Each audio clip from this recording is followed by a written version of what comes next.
Today I'm going to be talking about a very serious subject that you probably already know about. A few days ago, a man by the name of George Floyd was murdered by a police officer while he was placed under arrest. The circumstances of his arrest are irrelevant. The man is dead. And this sort of situation disproportionately affects a certain percentage of the population. George Floyd was an African American man.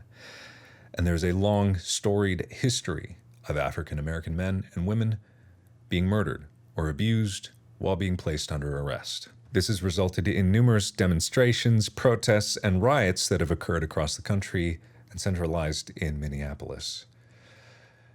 And I hate the term I think. The last thing I want to do is to try to inject my opinion into a situation that neither deserves it or needs it. But I think that this is a very human reaction to systemic injustice and racism that has been pervading our country for the past 50, 100, 200 years. This is a problem that is deeply rooted in our government and in our communities and in the systems that are supposed to help our fellow man. And it is a problem that needs to be rooted out at every turn.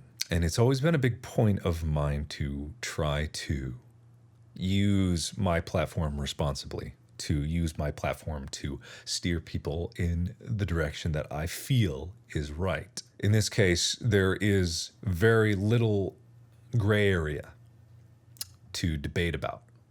A man is dead as a result of police brutality, and there was no justice in his death. And this happens over and over and over again. And it's very easy to remove yourself from the situation, to think that it is so far removed from your life that it will never affect you. But this affects all of us. This is something that is definitive of who we are as a people, who we will be for the future generations. I've always said that I want to leave the world a better place than I found it.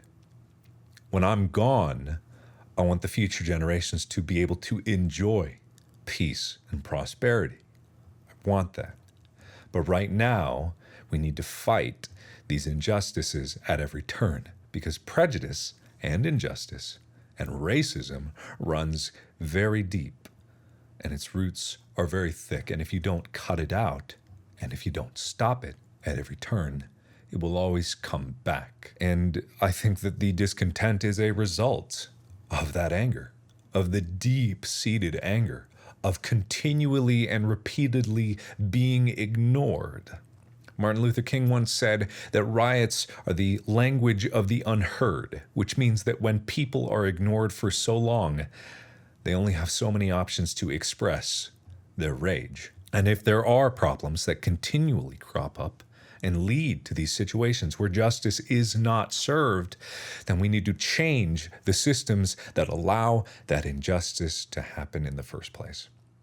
And that is a long process that needs continual pressure and constant support and constant vigilance. I hope that we can live in a world where racism and prejudice are in the past, but the realist in me knows that we need to fight it at every turn, and we need to confront it, and we need to challenge it, and we need to defeat it whenever it rises up. In the description, I'm going to leave a link to a charity, an organization called Campaign Zero. They are dedicated to ending police violence in America, or at the very least, ensure that justice is always served when it is due.